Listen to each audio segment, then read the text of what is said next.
Hello everyone, welcome to my channel. Criminology के एक और लेक्चर में आपको वेलकम करता हूं। क्रिमिनल जस्टिस सिस्टम में हमारा दूसरा टॉपिक है trial and conviction of offenders. Trial क्या होता है, ट्रायल की क्या प्रोसेस हैं, और जो ऑफेंडर्स है उसकी कन्विक्शन से मुतालिक हम पढ़ेंगे कि उसका क्या प्रोसेस होता है और उसमें क्या होता है। Criminal trial. A criminal trial is a formal legal proceedings where the guilt or innocence of a defendant is determined based on evidence presented in court. जो क्रिमिनल ट्रायल होता है वो एक फॉर्मल, एक लीगल तरीक़ेकार होता है, लीगल प्रोसीडिंग होती है जहाँ पे गिल्ट या इनोसेंस किसी भी इंसान का, किसी भी डिफेंडेंट का मासूमियत या जो उसका गुनाह है वो वहाँ पे डिटरमाइंड होता है on the basis of evidence. जो प्रूफ होता है या गवाह होते हैं उनके बुनियाद पे कोर्ट में जो वो पेश होते हैं उनको देख के या तो उसी बंदे की इनोसेंस डिफ़ाइन हो या उसकी गिल्ट डिफ़ाइन हो, दैट इज़ कॉल्ड ट्रायल। ये ट्रायल की डेफिनेशन है। So before going ahead I would request you to kindly subscribe to my channel. Process of trial.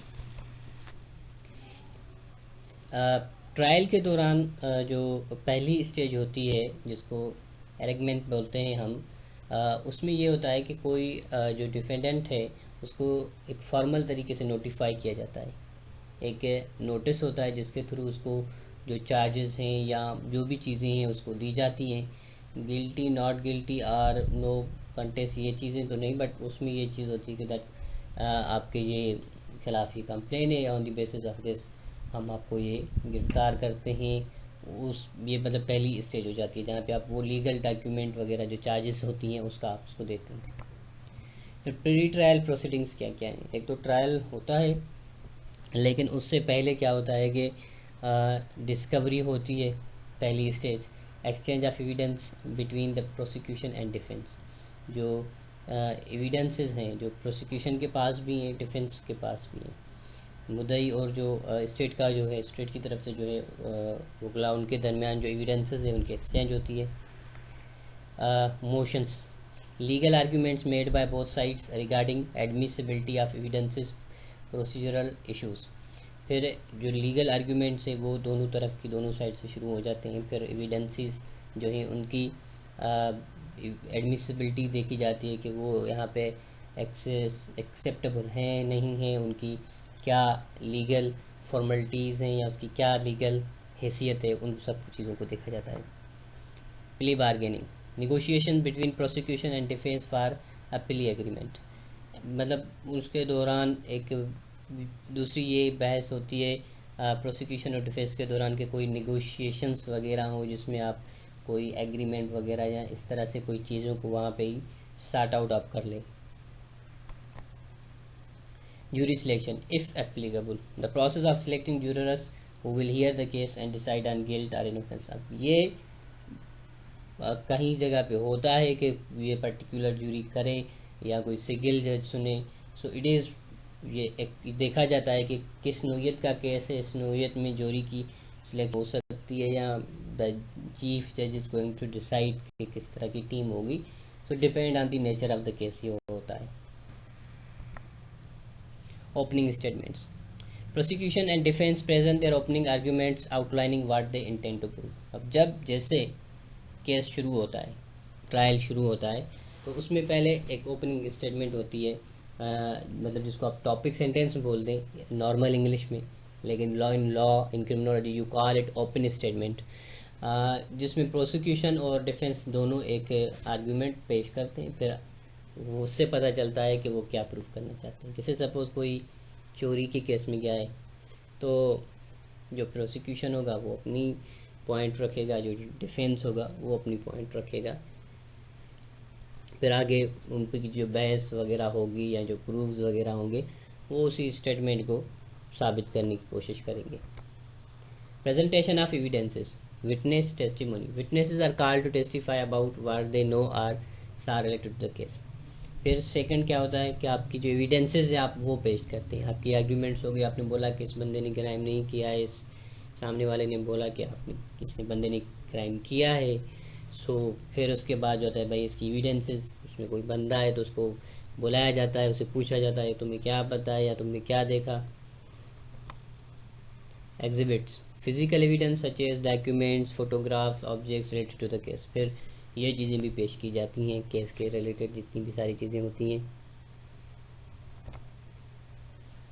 Cross examination opposing counsels questions witnesses presented by the other side to challenge their testimony. अगर defence की तरफ से कोई गवाह है या prosecutor की तरफ से कोई गवाह है, तो दोनों तरफ से ये होता है कि वो सवालात करते हैं कि जो उसकी गवाही है, जो उसकी टेस्टिमनी है, उसको जैसे चैलेंज कर।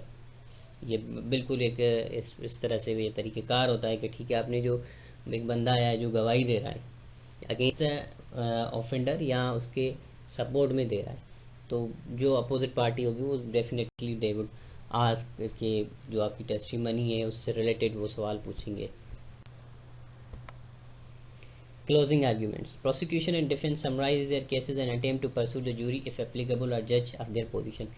एंड में क्या होता है, जब आपके केस की फाइनल आर्गूमेंट से सारी चीज़ें हो गई हैं, देन जो प्रोसिक्यूशन वाला होता है या प्रोसिक्यूटर होता है वो सीधी सीधी बात बोलता है कि देखिए लुक, ये जो चीज़ें हैं मेरे जो क्लाइंट हैं उसके हक़ में जानी चाहिए और उसके साथ ये चीज़ें हुई हैं, सो दस he requires justice.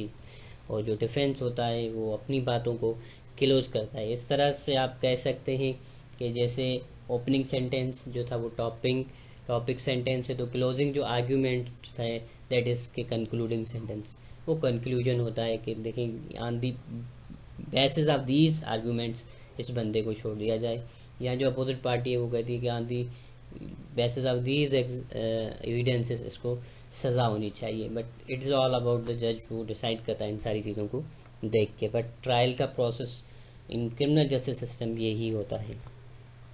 Jury deliberation if applicable, jurors discuss the evidences and reach a verdict of guilty और not guilty.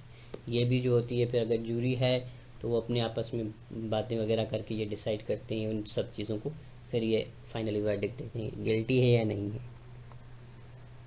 Verdict, a verdict फैसला होता है, the decision reached by the jury और जज if there is no jury on whether the defendant is guilty और not guilty of the charges. फिर ये फैसला आ जाता है, सारी चीज़ें यहाँ पे खत्म हो जाती हैं।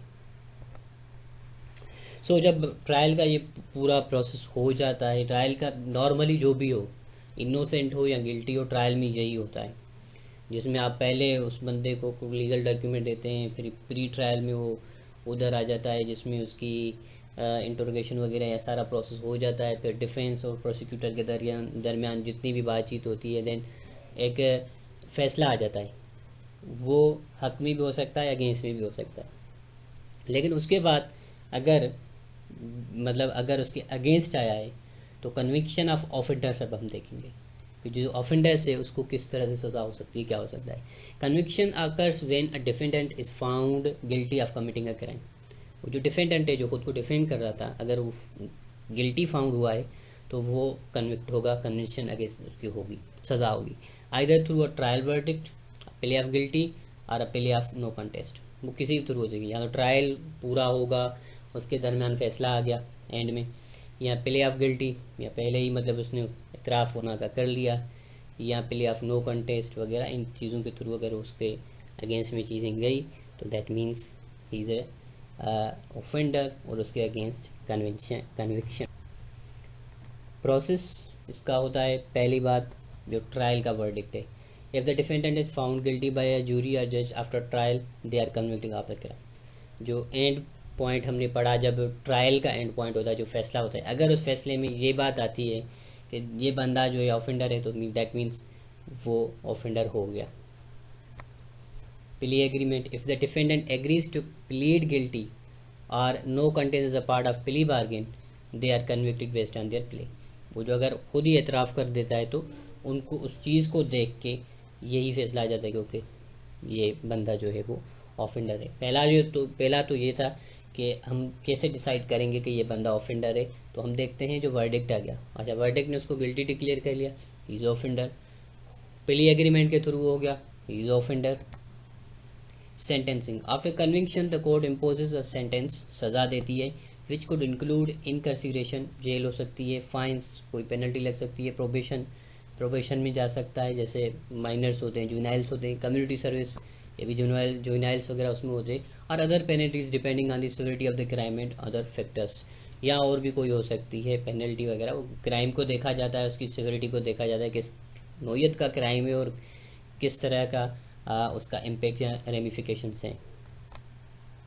Appeals. In some cases, a convicted defendant may appeal the verdict or sentence to a higher court, arguing that the legal errors occurred during the trial. अब ये एक चीज़ होती है कि अगर किसी के अगेंस्ट वर्डिक्ट आ भी गया, सज़ा भी हो गई किसी सेशन या सिविल कोर्ट या लोअर कोर्ट से, तो वो फिर हायर कोर्ट में जाता है, या even they move on, they take their cases to further to higher bodies, कि देखेंगे जो केस है उसमें कोई मतलब लूप होल है या क्या है, फिर वो आगे चले जाते हैं cases. Thank you very much. I hope you like my topic, and again I would request you to kindly subscribe and share my channel. Thank you very much. Goodbye.